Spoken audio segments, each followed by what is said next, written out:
My name is Tamar Sammy Jr. I go to School of the Future, and here I have, I'm Simon Jordan. I go to Poly Prep. and today we will be interviewing. Eric Bottcher. And John Reinish. So this interview is based on our forum that we had today that we discuss about our topics, and we'll be asking you a couple of questions based on the audience and how they felt in a couple of reflective questions. So starting off, what do you think is important for Bernie's campaign, considering he's very openly socialist? This is from Maya. Great. A couple of different thoughts here. Number one, I think there should be a realization that the kind of 20th century definition of socialism, which was about the Cold War, communism, U.S. versus Russia, that the socialism that Senator Sanders and candidate Sanders are talking about is a very different version, and that's much more along the lines of fighting income inequality. It's universal health care, free college, low college debt, et cetera. So it is not bringing communism back and a destructive force like that. It could stand to be rebranded a bit, though, I think. I think that what brings so many millions of especially really young people, many of whom are so saddled with tuition debt and college debt, into his campaign and who have, huge concerns about, achieving quality, affordable health care.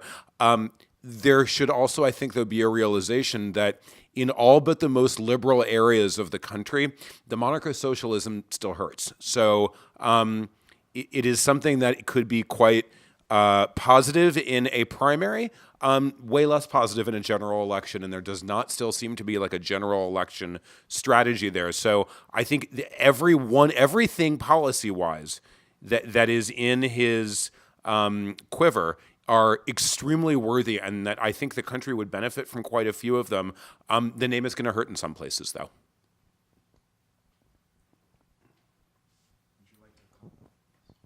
Yeah, I agree with John. The 20th century definition of socialism in the context of communism seems to still resonate in a negative way with many people in the country. However, if you look at many of the European states in Europe that even conservatives in the United States seem to hold in high regard, those are democratic socialist countries, and that's really what we're talking about here. The models of government in many Western nations that have been much more successful in many areas. How do we emulate those good ideas and deliver them? And deliver them. So how do we present it in that way, and really not let them succeed in equating socialism with what's happening in Venezuela, which is really a failed, or Greece, and so I think if we can succeed at that, I think the democratic socialism that Bernie and many others are putting forward, I think it could resonate with many of the people in our country who currently have a lot of reservations about it. Yeah, it's almost like succeeding on the policy by messaging the politics in a different way. Next question. All right, so just gonna go off the dome. Okay. So I mean, just like sort of going off of that point that of like the more traditionally like conservative American, who's not in a big city. Mm-hmm. So both of you have really engaged on like a really, really deep level on pretty controversial issues, right? How do you remain optimistic about really making progress on these issues when also interacting with with citizens that might sometimes seem intolerant and might sometimes seem like they're in the majority? In other words, like, is America intolerant with a select few people being able to change that, or do you remain optimistic about like the vast majority of Americans being able to progress into, I guess, more forward-thinking ideas.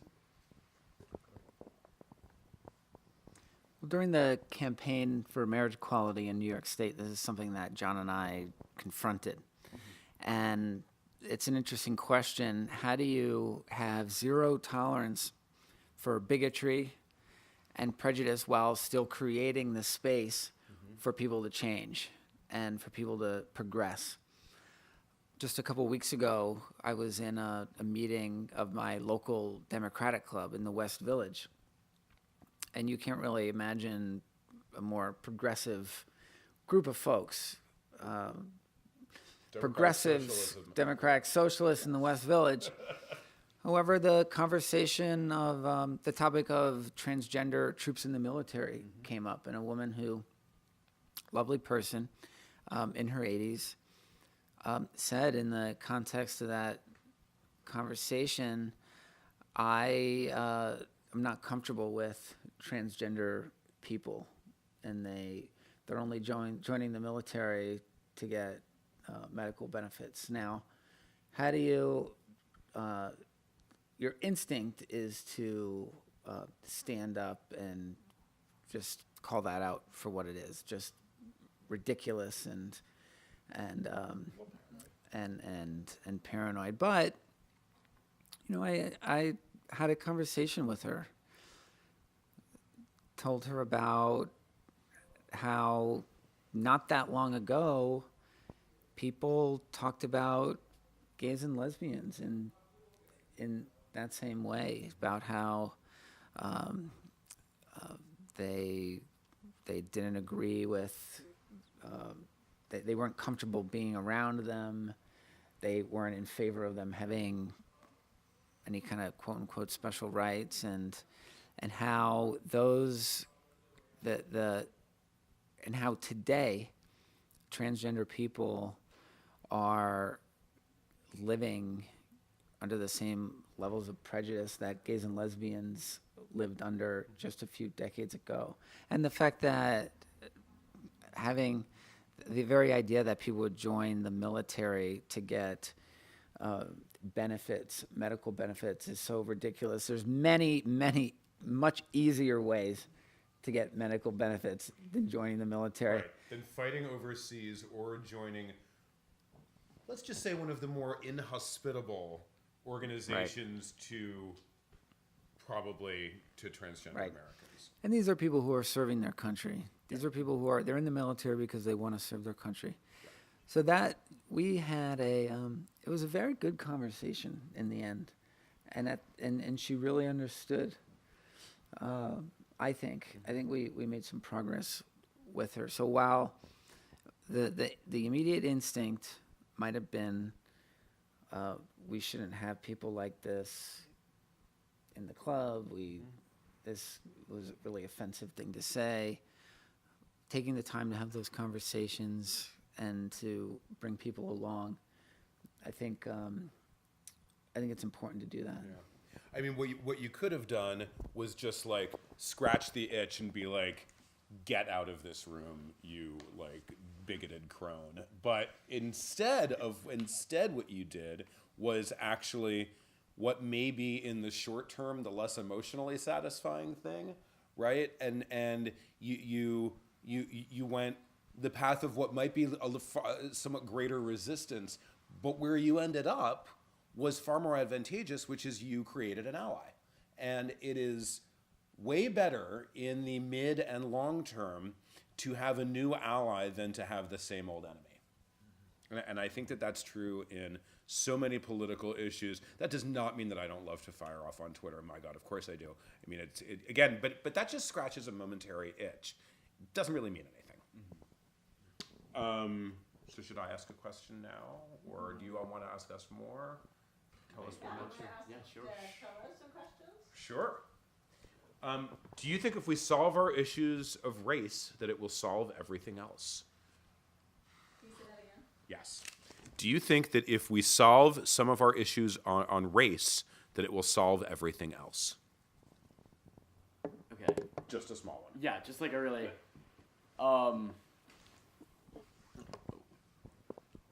right, so I mean that's a really tough question. I think that it'll there's definitely okay. So I was reading a Cornell West piece a couple of weeks ago in my philosophy class that was really just making the point that like the history of America is like not able to be separated from the history of race, and that the only way to confront that history is to confront both at the same time. So while I don't think that like we'll be able to solve all of our issues if we solve race relations in America, I think it'll definitely be the only path to really solving those issues in the long term. So it's a good first step to solving everything and creating like that utopia that I guess we're searching for. The more perfect union? Yeah, the more perfect union. But I don't think like I think it's like a little reductionist to just say that like if we solve one thing, everything will be fixed, and I think that just leads to a really like whataboutism for I guess people who are against that to come back and say like, you know what, like race isn't the real problem. So yeah, I think it's important to keep in mind that it's really, really hard to solve any of these issues, let alone create our more perfect union from scratch. Yeah, I mean, this question is a little bit. I mean, let's say hypothetically, if we did solve one of these issues, another issue would create. So instead of trying to solve these issues, everybody is entitled to their own opinion. So if all races can come to an agreement that everybody can agree on, I think the issue can be steady, like at ease. So I don't know, I guess like stable for the time being, but like solving issues like with race or whatever, that's something like that's a big jump. Like before you make any big jump, what my opinion is, to take things like step by step and create a plan, work your plan and stuff, jump to the big thing. So yeah, I mean, I'm not saying that it's impossible, but I'm saying a plan, something has to be in place for that to work. Yeah. Do you guys have thoughts about how race figures into this that you want to share? I mean, it figures into absolutely everything, and I was just saying, race figures into absolutely everything, and you can't have a conversation about healthcare, education, criminal justice, sustainability, without factoring in race, and we're having to do so much work, and there's so much undone because for so long either the worst instincts were legislated on and lived by and carried out. So now there's so much that has to be done in order to make up hundreds and thousands of years worth of lost ground on that. So, and solving it, like, what does that mean? I mean, parity and equality is obviously the final goal there, but there's just so much work to do in every front of American life, and you can't have a conversation about one thing without, and you're not having a whole conversation if you're not factoring it in. You guys want to just end it there? And closing thought? Anyone? All right. So before we wrap it up with our guests, a couple of highlights we would like to recognize from earlier in our discussion with our guests and the other Civic fellows. Fellows is when Eric he shared his story, how he felt like there was no outreach or support in his school system. So he wrote a letter to the DOE, Department of Education or whatever, stating, how he felt like there was no support system. So, which made an impact later on, which shows that, being a voice for yourself, if you don't say anything or take a stand, then no change will happen. So as an individual, you have to, put all your fears aside and say something and take a stand, because you're taking a stand not only for yourself, but for other people who might be in the same position that you are in. So that really shows that he has confidence and motivation, which is really important. And Simon, you would like to? Sure. Yeah, I mean, so much of the time it feels like the issues that we're trying to tackle are impossible to be solved. By all like reasonable metrics, they're like very, very difficult, if not impossible. And I'd just like to quote The West Wing and saying, never doubt the ability of a small group of dedicated individuals to be able to change the world. Even if you're in high school, even if you're not in like necessarily the most powerful position right now, your voice and your platform is like the only way that something's gonna get done. Cool. Thank you.